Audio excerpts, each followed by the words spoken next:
Autoradio CHU, l'émission sur l'actualité automobile, les essais réalisés par nos spécialistes, les reportages sur les salons. Bonjour à toutes et à tous, bienvenue sur Autoradio CHU, votre émission sur l'automobile. Bonjour Patrick. Bonjour. Donc aujourd'hui on va parler de deux véhicules, deux nouveautés, le Peugeot 3008 et le Suzuki S-Cross. On va commencer par le S-Cross. Ouais. Alors, ils ont complètement changé leur voiture, ils le montent vers le premium. Ah, petit premium quand même. Petit premium, ouais, mais les tarifs aussi sont... Voilà, mais il ne faut pas non plus exagérer, ça reste quand même une voiture de moyenne gamme. Oui, tout à fait. Même si on est en train de banaliser un peu beaucoup à droite et à gauche l'esprit premium qui, pour moi, représente autre chose qu'un Suzuki, même S-Cross. Mais il y a des progrès. On avait déjà, il y a toute une histoire sur le S-Cross, puisqu'il faut savoir que le premier S-Cross nous vient de chez Fiat, tout simplement, et vice-versa, puisque c'était simplement une version rebadgée du SX4, ouais, c'est ça. Que Suzuki, qui a le bon goût de suivre l'actualité, a remodelé de mémoire en 2013. Oui. Et que cette année, on redonne quelques petites touches de styling, mais surtout quelques apports, quelques appuis et quelques appoints technologiques qui sont intéressants. Très intéressants. On saluera quand même l'esprit du S-Cross, qui est, à mon sens, la seule berline, c'est pas un SUV, c'est une chose un peu bizarroïde parce que c'est un ancien, pour moi, c'est un ancien 3008.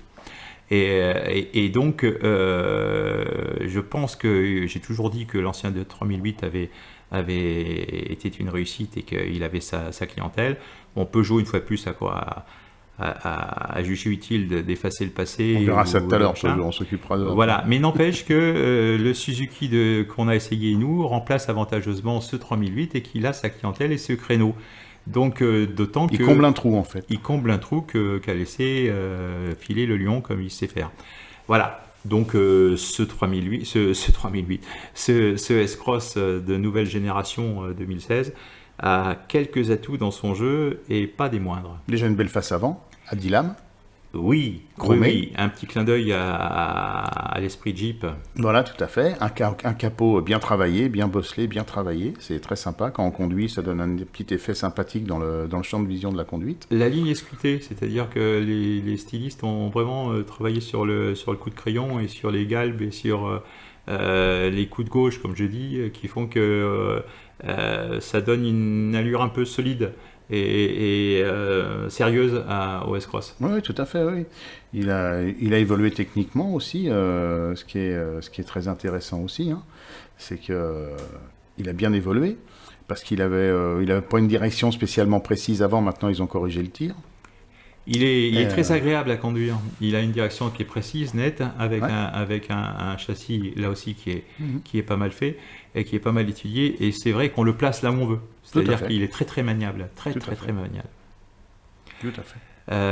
Plus moderne que l'ancien, un petit peu plus moderne que l'ancien, avec des nouvelles optiques à LED. À LED, ouais, à l'avant et à l'arrière. À l'avant et à l'arrière. Et y compris pour les feux croisement et les feux de route. C'est des vrais LED. C'est le bloc optique qui est complètement à LED. Qui est exceptionnel LED. Sur ce genre de véhicule, puisque dans ce créneau, on ne rencontre pas ça ailleurs. Surtout avec le tarif d'approche, quoi. Le tarif d'approche est pas mal. Les autres tarifs sont un peu moins bien, mais on n'a rien sans rien, puisque l'équipement suit. Tout à fait, c'est bien équipé. C'est super bien équipé. Et c'est très agréable. Moi, j'ai été surpris, j'étais bluffé par... Alors, j'avais déjà été bluffé par la qualité du Vitara S. Mais le Vitara tout court. Vitara tout court et Vitara S, encore un peu mieux par rapport à ce que faisait Suzuki il y a quelques années. Là, on n'a vraiment rien. Et on se dit que si, là, une fois plus, le réseau fort de ces 199 points de vente et showroom fait le job, je pense que... Suzuki, tu veux dire? Pardon, Suzuki. Tu as dit Ford. Non, j'ai dit Ford, moi. Ouais. Oh là là, l'erreur. Non, Suzuki. Suzuki, si les 199 points de vente Suzuki font le job, Et je pense Il n'y a pas de raison qu'ils le fassent, ils ont fait un très bon mondial. Ils ont fait un très bon mondial. Ils sont à 21 000 immatriculations estimées là. Ils visent le 30 000 sous 2 ans. C'est la marque qui monte. Hein. C'est la marque qui monte et c'est vraiment des bons produits. Oui. Là, on attend la Swift avec impatience, la nouvelle Swift avec impatience qui doit débarquer peu de temps. Dans 15 jours, on essaye, je crois, c'est l'Inis. Et je pense que là, le catalogue Suzuki est en train de bouger. Puis pour prendre un slogan d'une autre marque, ils sont tout à fait dans l'achat malin. Hein. Absolument. Quand tu vois la qualité d'un Vitara, l'agrément de conduite de cette voiture, l'habitabilité et tout, sur le S-Cross, ils ont fait pareil, mais dans un autre style. Je veux dire, c'est quand même pas mal. Hein. Alors même si le client final, évidemment, est roi et que c'est lui qui signe le chèque et le bon de commande avant le chèque, je veux dire, si vous êtes intéressé, honnêtement, voilà, ne passez pas à côté d'un essai d'un modèle Suzuki de la gamme que vous souhaitez, voilà. Puisque je vais vous dire que les progrès qu'ils sont en train d'apporter sur leur voiture sont vraiment d'inintérêt. Ce qu'on appelle la surprise du chef. Je suis pas forcément... je suis généralement avare de compliments, donc quand on fait en général, c'est ça. Ce qu'on a fait, c'est que c'est bien. Donc le coffre de 430 litres à 1269 litres, avec une banquette arrière modulable 60-40. Avec le petit plancher qui va bien. Le petit supplément qui fait gagner en hauteur. Alors il manque juste une chose. Parce que forcément, il faut toujours que je trouve quelque chose. Voilà, non, c'est-à-dire, je comparais tout à l'heure au 3008. Ouais. Moi, il y a un truc que j'adorais sur le 3008, c'est la partie basse du haillon. Ah ouais, qui se baissait. Qui se baissait. Et là, honnêtement, s'il y avait ça, ça aurait été top, parce que là, c'est ça. Alors, je crains par contre que, comme je vais être peut-être le seul à demander ça, je pense que Suzuki Japon ne va pas trop écouter, puisque j'ai cru comprendre que les marchés qu'écoutait Suzuki étaient plutôt l'Inde, la Chine, etc. Voilà, où ils font plus de volume qu'en France. Et ils disaient qu'en France, mon Dieu, bon, voilà, c'était pas encore fort de 21 000 modèles. C'est triste pour notre pays. Enfin bref. Bon, alors, il y a des nouvelles motorisations, 3-4 cylindres. Oui. Le diesel, toujours, qui sont leur diesel classique qui est issu de chez Fiat, si je me trompe pas. Voilà, avec la boîte qui va avec en automatique. Issu de chez Fiat aussi. Tout à fait. Et qui est une boîte un peu plus... Esin. Enfin, un peu moins... Boîte Esin. Les boîtes automatiques, c'est leur fournisseur, c'est Esin, qui est un très bon fabricant de boîtes de vitesse. Bien sûr. Automatiques. Bien sûr. Après, le problème des boîtes automatiques, c'est le couple. Hein. Voilà, c'est le couple et puis la programmation, les lois de programmation. Alors, sur un 3 cylindres, une boîte automatique. Non, mais arrêtez. Même sur un 4 cylindres. Évitez le 3 cylindres. Voilà, évitez le 3 cylindres. Allez vers des vraies mécaniques, mais oubliez ça. Bon, en fait, en fonction de l'utilité qu'on fait avec cette voiture, le 3 cylindres est pas mal quand même. C'est un moteur qui a la pêche. J'ai trouvé assez sympa à conduire. Sur une voiture qui fait 95% d'agglomération et 5% de route, ça suffit largement. Mais même Pierre, ça suffit peut-être, mais c'est pas agréable et puis c'est pas. L'avantage, c'est qu'il est bien sonorisé. Oui, mais on gagne rien, on a vu en consommation, je veux dire, on gagne rien, clair. puisque il faut on tire un peu plus dessus. Il faut savoir, voilà, c'est ça, il faut que les clients aient bien ça dans la tête, c'est-à-dire qu'on a créé des 3 cylindres pour avoir des taux de CO2 qui sont sous les bancs à rouleau, mais en réalité, on va taper dans la boîte, etc., pour compenser les manques du moteur, donc la consommation sera la même, donc quitte à faire, prenez une vraie mécanique. Voilà, donc 111 chevaux et 140 chevaux pour les 1 litre et 1 litre 4 booster jet. Il est bien le booster jet, il est super bien. Ouais, c'est une bonne technologie, hein, leur booster jet. Hein, c'est des moteurs qui sont... on sent qu'ils ont quand même dans les montées en régime, tout ça sur ces moteurs, surtout quand on est en mode sport. On sent qu'ils savent faire du moteur de moto, ces gens-là. Oui, surtout sur le 3 cylindres, c'est vrai qu'il est bien que quand on est dans les tours. Ah bah oui, voilà, c'est normal, c'est un petit moteur. Bonjour la conso. Voilà. Donc, et le moteur 1,6 litre DDIS, là, qui est à 106 grammes de CO2. Enfin, ça ne veut plus rien dire, ça, les grammes de CO2. Je pense qu'on arrête d'en parler. Je te sens irrité sur ce coup-là. Ouais, je suis très irrité sur ce coup-là. Voilà. Et mais pas que pas Suzuki, mais même les 3 cylindres. C'est sur les constructeurs en général. Quand je condamne les 3 cylindres, c'est. On va reparler tout à l'heure d'un autre 3 cylindres. Enfin, je veux dire, voilà.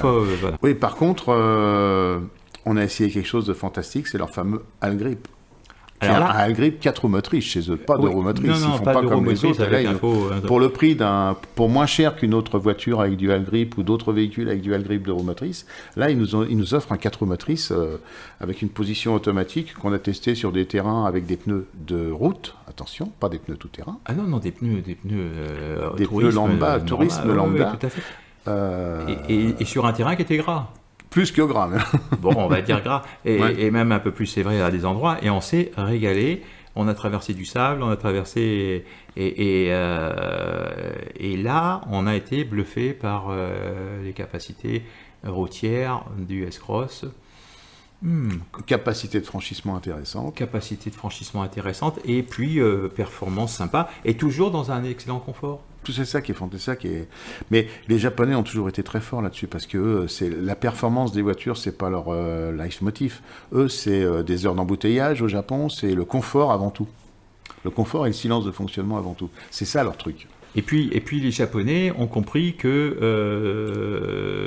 la main-d'œuvre locale, c'était important, puisque j'ai cru comprendre que Suzuki fermait ou restructurait quelques usines extérieures pour pouvoir rapatrier les productions, entre autres du S-Cross, qui se fera donc dans le Japon pour justement privilégier la main-d'œuvre locale. Incroyable ça. Et ça, je dis chapeau. Ouais. Voilà. Et je dis à Renault, fabriquez vos voitures en France. Idem pour Peugeot Peugeot aussi, d'ailleurs. Citroën aussi. Voilà, nos trois constructeurs, prenez exemple.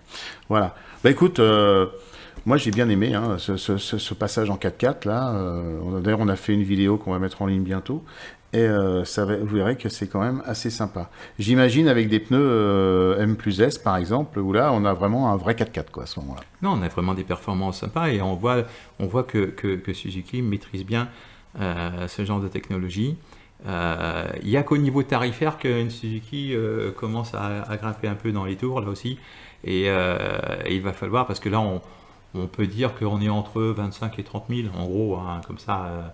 On va oublier les versions de base qui sont toujours un peu légères, quoiqu'ici on a quand même un équipement Qui est plus que riche. qui est relativement riche, et dès le premier niveau. Mais quand même, bon, je veux dire, il va falloir être raisonnable, mais une fois de plus, allez à votre concessionnaire, chez votre concessionnaire, oui, faites coucou, c'est nous, et demandez-lui la ristourne qui va bien, ne vous laissez pas faire. Le tarif avancé étant juste indicatif. Sans le cuir sur le S-Cross, All-Grip, toit ouvrant, toit panoramique ouvrant, enfin full option sans le cuir, il est en dessous des 30 000 quand même. Hein. Ouais, mais bon, quand même, c'est qu'un S-Cross. Ben oui, mais enfin, il est super équipé. Donc allez voilà. chercher votre remise. Voilà. Comme tout pour tout le monde d'ailleurs. Nous, on va devenir des vrais marchands de tapis. Non, remise. Voilà, c'est-à-dire que voilà, dites-vous bien que c'est un peu comme le CO2, c'est indicatif. Et bien là aussi, le tarif est indicatif. Donc ne vous laissez pas berner, allez chercher votre remise. Poussez la porte des concessionnaires, c'est et tout puis ce qu'on peut vous dire. Allez essayer, vous allez voir qu'il n'y a pas que certains constructeurs qui font des bonnes voitures, il y en a d'autres aussi. Oui, tout à fait. Et même en rapport qualité-prix, je pense qu'ils sont hyper bien placés. Quoi. On a même des noms. Chut. Bon, bah, après...